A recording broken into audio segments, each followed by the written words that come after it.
Well,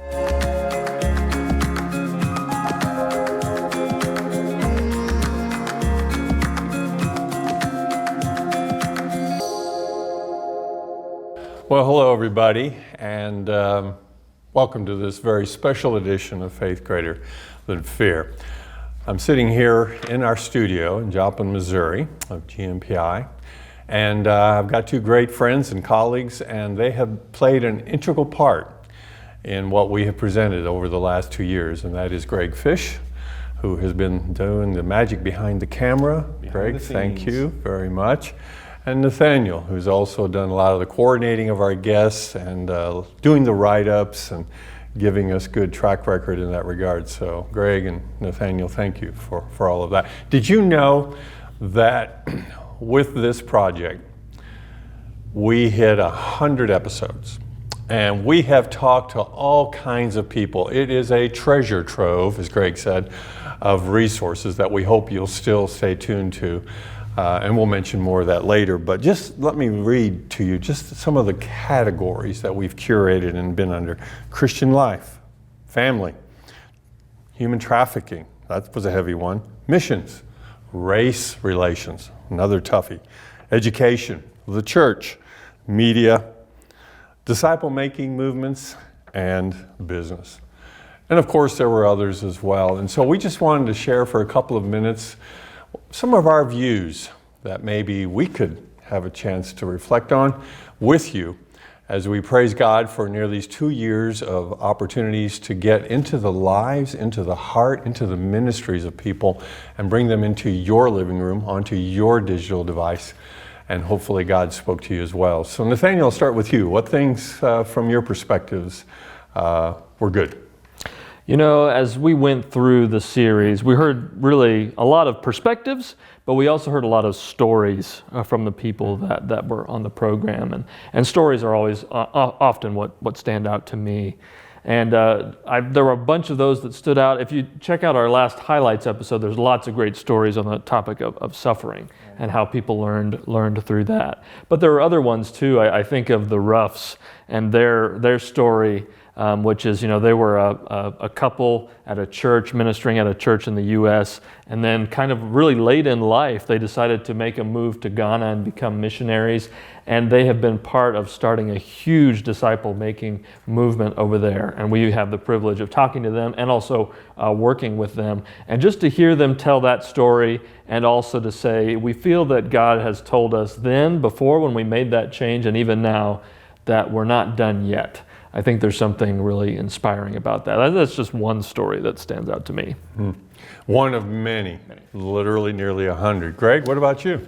Well, I think to that point, you know, from a technical standpoint, it's kind of interesting. We started shooting right here in this studio. Okay. And then due to the lockdown, you know, we were working from home, and so we went to Zoom and then stayed with that format all along. Now we're ending it back in the studio. But, you know, all the stories have been pretty remarkable. It's fallen to me to edit in season 2 the theme curated, where we have a snippet of a few episodes, and, you know, 5 or 6 making up one episode. And so what's neat about that is I take kind of the best of every episode and throw it into a similar theme, but I'm cutting a whole lot of good stuff in each of those. So while those curated episodes are special, on our blog, we have the full episodes that you can go back to that person. Because if that nugget that they share in 1 to 2 minutes is good, the rest of the 15, 20 minutes is also good. Yeah. Greg, you know, you were talking about doing first some in the studio, and I remember us doing the one with the founder of GNPI and my father-in-law, Zai Nutt. And we were all at the beginning of the COVID pandemic, not knowing what it was going to look like, much less how long it was going to last or how effective it was going to be. But him saying, with real determination and real historical perspective that would be healthy, you know, Nathanael, Greg, he said, basically, this isn't our first rodeo. This isn't the first time we've been, as humanity, impacted and affected by global viral infections or by global elements of war. He mentioned World War II and other wars. And so it was a good reminder from the beginning, I think, of the pandemic. And as the topic and the line of our episodes always said, faith greater than fear, is that it came out of the gates from people like Zidon at 80-some years old who said, stay the course, be faithful, friends. No, God is greater. No, God has not been surprised by COVID. And through the 100 episodes, I think that was a theme that continually came across. And it was started with our founder and with Zidon. So we pivoted. This was a response to COVID. This was what many of our own teams that Nathanael, you get to watch, did in response. And for you as well, as families, you had to pivot in your education. You had to pivot as a worship minister. You had to pivot as the senior preaching minister of a church, as a business leader. We all had pivots. We got tired of the word pivot, actually. And I'll let you guys, Nathanael in a minute, add some more, but for me, some thoughts that really ran besides story that you talked about and being reminded by Zidon that, hey, this is all going to be controlled by God, were things like we were drawn to family. We were drawn to the cleansing power of creation, getting out in the woods, letting us take walks that were carefully orchestrated. So we weren't infecting any neighbors or anything, but it was just cleansing for us. It was creativity, learning how to, wow, there's new things we could do. There was just a lot of wholesomeness that people also said, we just needed a human sabbatical. We just needed to slow down. And it's like God put on the brakes on humanity. So creation, slowing down, family. Those are some of the things that I think I drew. Nathanael, any other points that you wanted to draw in? Yeah, I think there are several statements that stood out to me throughout the whole series, but one that really I think encapsulates a lesson that we all learned was from Kirk Hayes. And we ended up titling his episode Parallel Tracks, and what that referred to was the two tracks of joy and pain running together always. That you're always going to have those two elements of your life. And so often it's funny how, in my small group, every week we talk about a high and a low, or if I can say it the way that we usually say it, a happy and a crappy. And it's funny how many times I'll be sharing those and I'll say, this one's both. It's one thing and it's both of those things.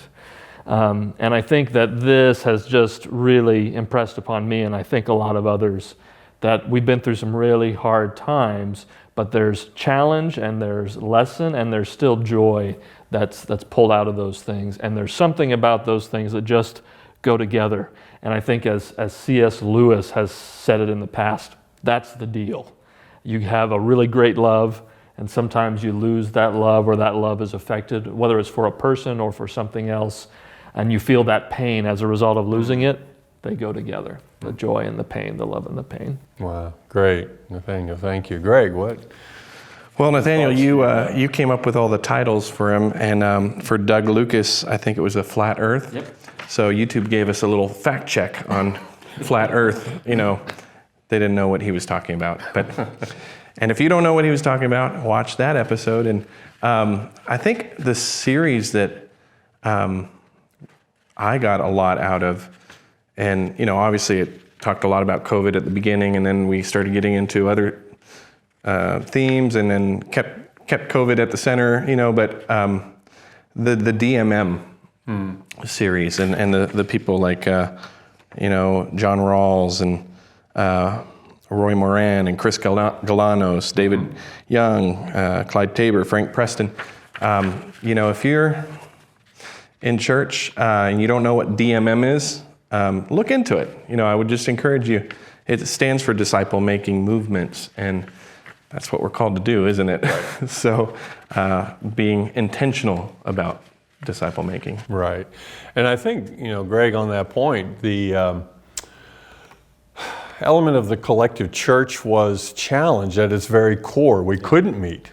And as we were saying around our walls for a season, when missionaries and local ministers couldn't travel and congregations couldn't gather, God was not surprised, but he also gave us a plan C, and that was technology in many ways, overdrive, to allow things to work and to happen, but it also got broken down into its very core element, and that is, Greg, as you said, it's about making a disciple.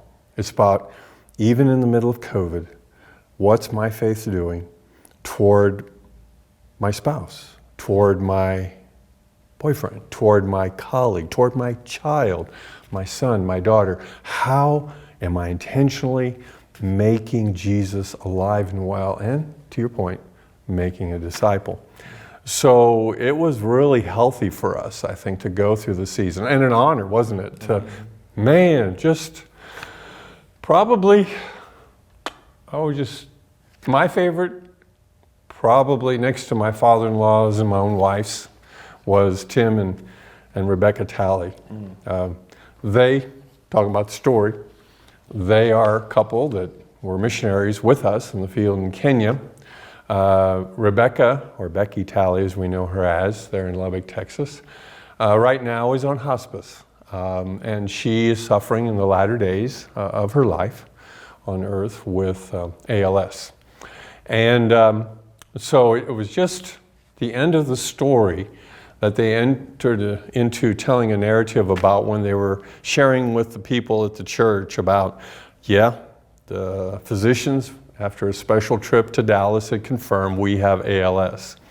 And a little Spitfire lady who was 60, 70 years old, after she heard that, reared back her head and in the back of the church foyer said, "Oh, holy blank." And they said that while everyone was both aghast and snickering a bit, they said that actually turned into our theme for our life. Because to your point, what is at one point holy is also nothing short of a struggle. And this lady kind of in her response had said to them, this is not going to end well. I am not going to survive, and I'm going to die probably at the shadows of the end of COVID. And yet it's both holy and it has been very, very unhealthy and struggle-filled. And yet they had their faith. And yet they live victoriously. And some of the things Tim talked about, getting a grandchild during that time, getting a $2 million capital campaign launched for international students, and so much more, was just a beautiful, beautiful thing. So as we wrap this up, we can talk all day long about that one. So we're going to encourage you to check them out on YouTube and our resource page there on our website. Or if you like podcasts, yes. I listen to podcasts all the time while I'm driving. And so Faith Greater Than Fear, Season 1, Season 2, it's in podcast form. So do check it out. Absolutely. Closing thoughts, my friend? I think one comment that I would think would be great for closing, and also bounces off of what you said about Tim and Rebecca Talley. There was a moment in that episode that stood out across the whole series, the whole journey for me, and this is a series that's not been short on emotion, and this one I just really felt. Rebecca with ALS, fairly well progressed, wasn't able to speak very much. She even used an electronic voice at one point during the episode, and Tim kind of spoke for her at some times. But at the end of the episode, with the voice that she had left, she said 3 words, and she said, "It's worth it." And I just think that's what we come away with. There is this good and this bad, and there's this joy and this pain. And I think if we look back through the struggle, that we still would agree that it's worth it to have journeyed through that. Great. Greg? Yeah, I guess what's left is for you to check it out. So GNPI.org, you can click on resources and then click on Faith Greater Than Fear, and that'll take you to the whole blog. which is probably overwhelming, but you can kind of, check out the podcast there, or read some of Nathanael's writing and see what you're interested in watching. Of course, that'll take you to YouTube, and there's a whole playlist there. So we thank the Lord for the opportunity to pivot and create this almost 2 years in running series of Faith, Greater Than Fear, but it is coming to a close.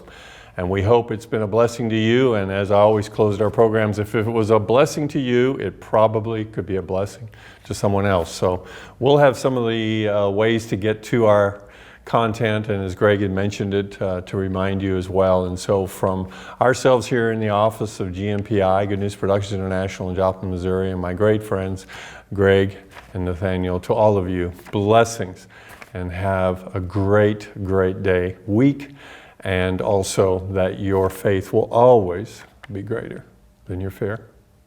And Merry Christmas. And Merry Christmas.